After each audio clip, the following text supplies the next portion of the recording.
178 పరుగులకు కేవలం 4 వికెట్లు. భారత్ స్కోరు 300 దాటడం ఖాయమనుకున్నారంతా. కానీ అక్కడి నుంచి సీన్ రివర్స్ అయింది. కేవలం 55 పరుగుల వ్యవధిలోనే మిగిలిన 6 వికెట్లు కోల్పోయి టీమిండియా కుప్పకూలింది. కట్ చేస్తే 234 పరుగుల మోస్తరు లక్ష్యంతో బరిలోకి దిగిన ఇంగ్లాండ్ను మన బౌలర్లు 125 పరుగులకే 5 వికెట్లు తీసి ముప్పు తిప్పలు పెట్టారు. కానీ ఒకే ఒక్కడు జో రూట్ కొండలా అడ్డు నిలబడి మ్యాచ్ను లాగేసుకున్నాడు. అసలు కార్డిఫ్ లో ఏం జరిగింది? భారత్ ఎక్కడ మ్యాచ్ చేజార్చుకుంది? 14 పాయింట్ల కంప్లీట్ ఎనాలిసిస్ ఈ వీడియోలో చూద్దాం. ఎక్కడా స్కిప్ చేయకుండా చివరి వరకు చూడండి. కార్డిఫ్ లోని సోఫియా గార్డెన్స్ వేదికగా జరిగిన రెండో వన్డేలో హోరాహోరీ పోరు తర్వాత ఇంగ్లాండ్ 4 వికెట్ల తేడాతో విజయం సాధించింది. మొదట బ్యాటింగ్ చేసిన భారత్ 44 ఓవర్లలో 233 పరుగులకే ఆలౌట్ కాగా ఇంగ్లాండ్ 44.1 ఓవర్లలో 6 వికెట్లు కోల్పోయి 235 పరుగులు చేసి లక్ష్యాన్ని ఛేదించింది. ఈ విజయంతో 3 మ్యాచ్ల ఈ వన్డే సిరీస్ ఇప్పుడు 1-1తో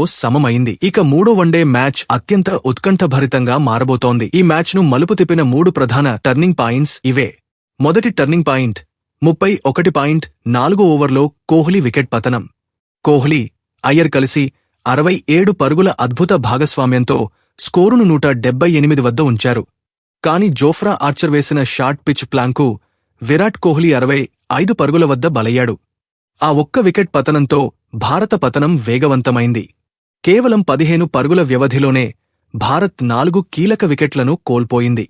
రెండో turning point Bumrah power play magic. 234 పరుగుల మోస్తరు లక్ష్యాన్ని కాపాడుకోవడానికి దిగిన భారత్కు జస్ప్రీత్ బుమ్రా డ్రీమ్ స్టార్ట్ ఇచ్చాడు. ఇన్నింగ్స్ మొదటి బంతికే డేంజర్ బ్యాటర్ బెన్ డకెట్ను 0 పరుగులకే అవుట్ చేసి ఇషాన్ కిషన్ చేతికి క్యాచ్ ఇచ్చేలా చేశాడు. ఆ వెంటనే ప్రసిద్ధ కృష్ణ బెథెల్ను 4 పరుగులకే అవుట్ చేసి 8 రన్స్కే 2 వికెట్లు తీసి భారత్ను మ్యాచ్లోకి తెచ్చారు. మూడో టర్నింగ్ పాయింట్ రూట్ మరియు జాక్స్ 72 పరుగుల పార్ట్నర్షిప్. 125 పరుగులకే 5 వికెట్లు కోల్పోయి ఇంగ్లాండ్ పీకల్లోతూ కష్టాల్లో పడినప్పుడు విల్ జాక్స్ 30 పరుగులతో క్రీజులోకి వచ్చాడు. జో రూట్, జాక్స్ కలిసి వికెట్ పడకుండా జాగ్రత్తగా ఆడుతూ 72 పరుగుల విలువైన భాగస్వామ్యం నెలకొల్పారు. ఇక్కడే భారత బౌలర్లు వికెట్ తీయలేక మ్యాచ్ను చేజార్చుకున్నారు. భారత్ తరఫున శ్రేయస్ అయ్యర్ 71 బంతుల్లో 5 ఫోర్లు, 2 సిక్సర్లతో 66 పరుగులు చేయగా విరాట్ కోహ్లీ 66 బంతుల్లో 3 ఫోర్లతో 65 పరుగులు చేసి టాప్ స్కోరర్లుగా నిలిచారు. ఇద్దరి స్ట్రైక్ రేట్ దాదాపు 90కి పైగా ఉంది. కానీ ఓపెనర్ శుభ్మన్ గిల్ 31 పరుగులతో మంచి స్టార్ట్ వచ్చినా భారీ స్కోరుగా మార్చలేకపోయాడు. నిరాశపరిచిన ప్రదర్శన మిడిల్ ఆర్డర్ మరియు ఫినిషర్లదే.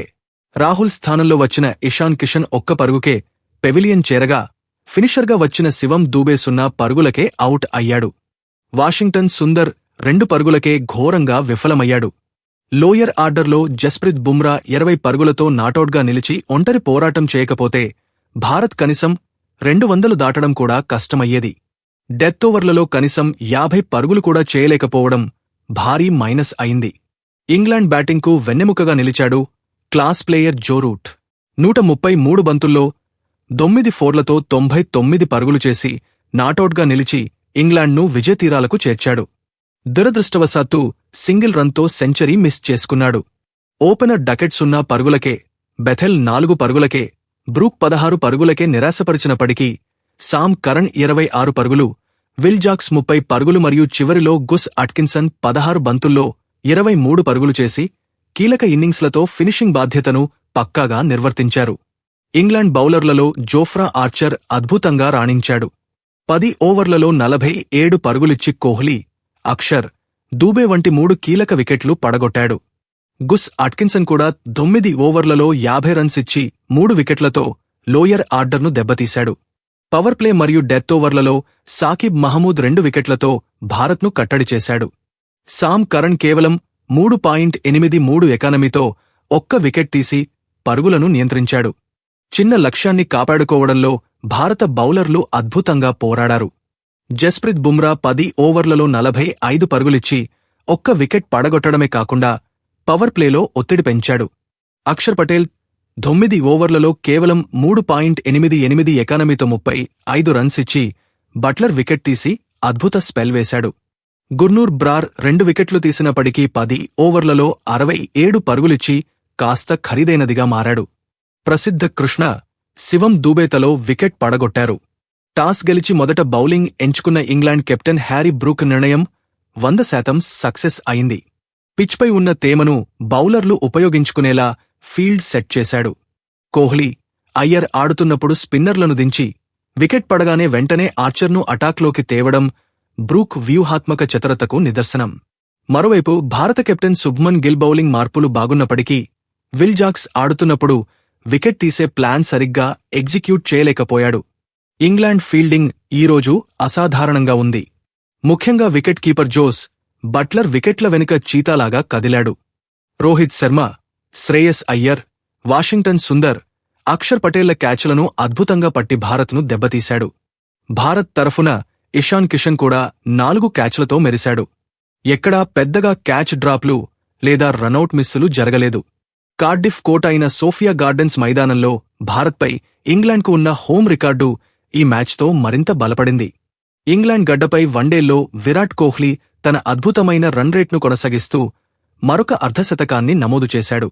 అలాగే వన్డే క్రికెట్లో ఛేజింగ్లో జో రూట్ అత్యధిక సార్లు నాటౌట్గా నిలిచిన ఆటగాళ్ల జాబితాలో మరో మెట్టుపైకి ఎక్కాడు.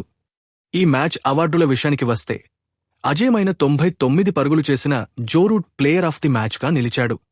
భారత్ వైపు శ్రేయస్ అయ్యర్, ఇంగ్లాండ్ వైపు జో రూట్ బెస్ట్ బ్యాటర్లుగా నిలిచారు. 3 వికెట్లు తీసిన జోఫ్రా ఆర్చర్ బెస్ట్ బౌలర్గా నిలవగా జో రూట్ మరియు విల్ జాక్స్ భాగస్వామ్యం ఈ మ్యాచ్కు గేమ్ చేంజర్గా మారింది. అయితే మంచి ఆరంభం లభించిన పెద్ద ఇన్నింగ్స్లుగా మార్చలేకపోయిన శుభ్మన్ గిల్, రోహిత్ శర్మలకు ఇది ఒక మిస్డ్ ఆపర్చునిటీ అనే చెప్పాలి. ఈ మ్యాచ్లో ఇంగ్లాండ్ చేసిన 3 మంచి పనుల విషయానికి వస్తే మొదటిది వారి షార్ట్ పిచ్ బౌలింగ్ వ్యూహం.